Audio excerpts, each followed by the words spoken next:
Question is, I've got a tour coming up on the bike, a racing tour.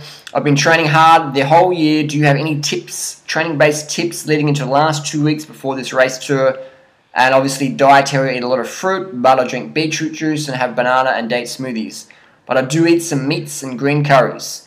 Please convince me why I should cut out everything except fruit before the tour. I have seen your Strava power puts and they are impressive. I train a lot more than you.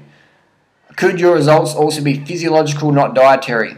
Because obviously not everyone will go from couch potato to pushing 540 watts. Anyways, I love the vegan lifestyle. I've tried it for a week, but I crave other foods. One day I'll convert, kind regards. So the question here, fellow cyclists, let's get the first one down. So you've got a tour coming up. Well, you've been training all year for something. 2 weeks of extra training isn't going to do anything. Like, you can't get gains in 2 weeks. 2 weeks, you need to be doing stuff a lot longer to build up that physiological response. So training-wise, all you can do 2 weeks out is make sure you're rested for this race. Okay, you got to be rested for it. You got to be tapering off versus get to the event and be overtrained, a little bit overtrained and a bit apathetic versus undertrained a little bit and like super hungry. I'll tell you what, the main reason people do drugs is for that psychological pump, that like aggressiveness. So you always want to be a little bit undertrained and hungry for the win versus a little bit overtrained and a bit apathetic, like, oh, that's the break, maybe it will come back later on, blah, blah, blah. So that's what you want to do. You want to be tapering off those last 2 weeks. Maybe do, drop it down to 200 Ks a week. Max. 200 Ks a week, just pedaling around, maybe do a few Strava segments here and there. But obviously, if you're racing at level, you're going to know what to do. But that would be my tip, is 2 week taper for this race. So you get there fresh and fucking hungry to dominate and hungry to suffer. Next question was, I eat a lot of fruit, blah, blah, blah. Please convince me why I should cut out everything except fruit before the tour. Well, fruit's going to be your best, but I'll tell you what, if you're traveling around eating just fruit, you might limit your caloric intake, your glycogen resynthesis every day. So you'll come to the race day, you might be eating healthy, but you haven't been eating enough, so you're not going to have enough glycogen synthesis, so your power's going to be dropping. So you want to be eating at least 10 grams of carbs per kilo body weight per day. Otherwise, you're not going to be able to get the power you need to push the pedals to your genetic potential naturally. Why should you cut out everything but fruit? Well, I wouldn't say cut out everything but fruit, because vegetables are good. It's all about if you can get enough calories. I'm not sure where you live, but I've been to places where you couldn't get enough fruit. When I cycled from Adelaide to Perth, I couldn't get enough fruit. I'm obviously going to stay vegan because that's what means a lot to me, ethical, health-wise, everything else-wise. But I couldn't get enough fruit, so I was living on cornflakes with water and jam, bread, vegan bread with Vegemite on there and peanut butter. And that was okay. Obviously, I would have preferred the fruit because fruit is fucking high-performance fruit. It's sort of like riding your bike and it's really sunny. And you got your preferred glasses that don't let the wind in, they sit on your head good, they don't fall off. You can't get those glasses, so you pick up some cheap, crappy things that still do the job. You can still ride into the horizon of the sun. It's not getting the glare, it's not dangerous. You can actually see where you're going because it's not too sunny. So if that makes sense, so you still want to get your carbs in. I found one of these on the side of the road. It's a wrapper. These wrappers are very common. So it's just it's sugar. Dextra Energy Sports Nutrition. These retail about $6 in Australia. How many grams of carbs we've got in here? So it's 113 calories, so it's going to be about 25-30 grams. 28 grams of carbs per one of these, alright? $6, 28 grams of carbs. Then you got your organic dates. We buy them by the fucking box, man. Buy them by the box from the wholesalers. 28 grams is probably about the same as 2 dates. So this is going to be lighter. It's going to be easy to use race fuel. Obviously, you take the pits out beforehand, just close them back up again. Try and roll them up, and they might get a little bit sticky in Jersey, but it's fine. And just whack them in your mouth. Fucking around one of these, pulling the cap off. This is like, how do you do that? Reaching the Jersey, put a date in your mouth, already taking the seat out before you start your race. Fucking easy. But let's just say I was in a race and I ran out of dates for whatever reason. And 10 carb rolls up with these. Will I use them? Definitely. They're vegan.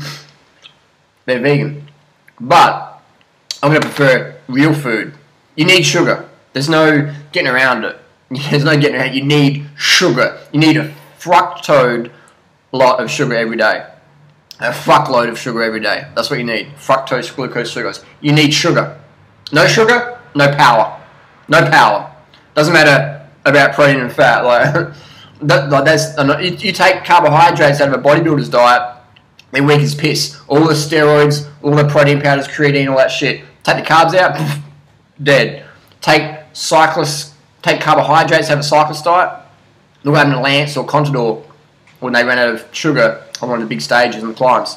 Done. All the drugs in the world, all the training, all the technology, everything in the world. Take the sugar out, it's finished, done. Sugar is the most important thing when it comes to food. The most important thing.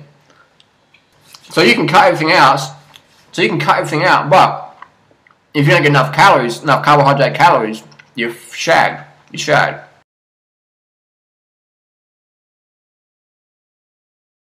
I'm not sure of your situation, so you might be in a situation where you can't get enough fruit. So then you'd have the backup plan of the rice, fruit juices, things like that. Some organic sugar sprinkled on your cereal or whatever. But fruit's always going to be the best. But again, the biggest problem with fruit is finding it. We live in a society that doesn't want people eating fruit. Because when you're a fruit eater, your consciousness starts shifting. It might sound all hippy-whippy woo-wah, but it's true. You start seeing things in a different way that you've never seen before. Whoever orchestrates society doesn't want people seeing the truth in society. They want people stuck in this meaningless pursuit of meaningless material items that we get, everyone else judges us based on our acquisition of this crap.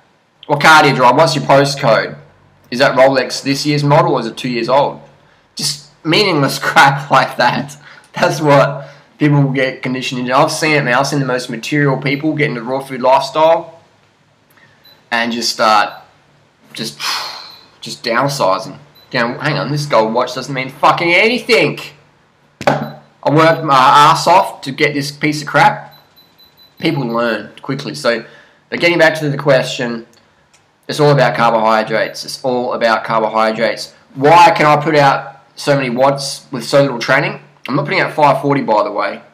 I mean, maybe for a minute, but 65 kilos for 15 minutes, maybe 350 watts. So it's all about power to weight, watts per kilo versus 1,000 watts or 200 watts. It's watts per kilo is what matters. So why am I putting out such a high watts per kilo? One, I'm always fucking carved up. Always full glycogen. Every ride I do, full glycogen from eating 10 grams of carbs per kilo body weight per day. And anything over an hour, 1 gram of carb per kilo body weight per day. I'll have that below in the description. Have a little block of text there. So I've always got full glycogen. I'm always hydrated. I never get thirsty. Ever get thirsty. Never get thirsty. Drink at least 2, 3, 5 litres of water a day. Drink at night time if I need to. I have water by my bed. If my mouth's a bit dry, sip the water. Never thirsty. Never dry. Ever. And I'm pissing in a bottle at night time. So I'm just... The garden loves me. The garden loves me. The nitrogen I put back in the soil, plants love it. Thirdly, I'm always getting enough sleep. I'm always going to bed getting to sleep. I don't have children. I work behind the computer. I'm self-employed behind 70 hours a week. So I set my own hours. I go to bed early, percent of the time of the year. Sometimes I have late nights, but it's pretty rare. More when I'm traveling, I have late nights. So I'm always carved up, always hydrated, always getting early nights. When you stack that up, your body's just like ready to roll. Ready to roll. So that's how I can do so little training, but put out such a high watts per kilo. Because I'm taking care of my basic physiological needs. Everyone focuses on doing mega miles or whatever, which is cool, but they're not eating enough, not sleeping enough, not eating enough carbohydrates, they're not getting enough water, not getting enough early nights. So they just don't get the best out of themselves. And they're getting, I've got to do more training. It's like, no, you need to do less training and realize that training isn't just about on the bike. Training is eating enough carbohydrates. Training is eating low fat. Training is eating low sodium, so not carrying extra 4 kilos of water bloat up the freaking climb. That's another video in itself. So it's I could talk for hours on this one. But I do so well in so little training because I cheat. I'm a fucking lazy fucker, man. I am the laziest cyclist around. Ask anyone I ride with. I'm always sitting on the back. I'm always sitting on the back, man. Always sit on the back with some excuse, like I'm the laziest cyclist around. I eat well, so I don't have to push so hard. That's just, I eat well so I can get Strava KOMs easily.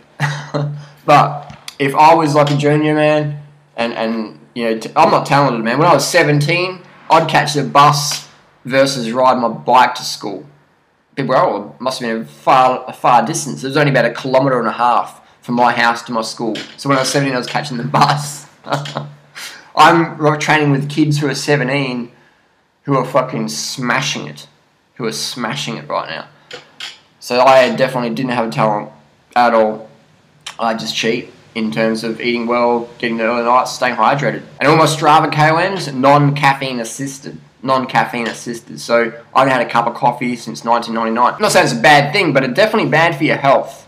Getting off caffeine, a lot of people I see sitting at the coffee shops and just drinking coffee, and I'm like, why are you drinking coffee on a recovery day? Why are you drinking coffee during the middle of the week? If you're going to use caffeine, use it for race day only. Race day only. Otherwise, you're just burning your adrenal glands out, and you're going to have a lot shorter of a career, or you're going to be dependent on stimulants and get into the other things. So now you're going to probably get another 20 questions, which is fine. Post comments down below, anyone, and we'll do some more videos, and we'll get those. We'll open these boxes of bananas and just get everything out on the table so people can learn more cycling tips. Because I am not born with talent. I'm a fucking lazy ass trainer. Lazy as. But I focus on things like bike fit, nutrition, hydration, early nights. That's what I focus on. And I train with a power meter. If you don't have a power meter, you're really shortchanging yourself. You've got to get a power meter. 100%. If you want to get more out of your cycling, get a fucking power meter. Chop your hand off to get one. So quick take-home message, 10 grams of carbs per kilo body weight per day. Always pee and clear, at least 2 to 3 hours. Every 2 or 3 hours you're having a clear pee stream. So if you're pouring water out, it should look like water coming out. If it's yellow or straw, you drink more. Early nights, get to bed at least 7, 8, 9 p.m. every night, man. If you can't sleep, that's okay. Just lay there, relax, chill. Rest is as important as sleep. Just having laying back and closing your eyes and just chilling out. You don't have to sleep. Just rest. You need to rest. And that's my 3 tips dietary. Get a power meter, get a proper bike fit, mark it with a liquid paper pen so it's not slipping down, taper off for big races, and that's it. And it's, like I said, it's always better to be a bit undertrained and hungry versus a little bit overtrained and apathetic. Very important. Can't the fuck up, want to learn more, hit the subscribe button. We'll see you soon.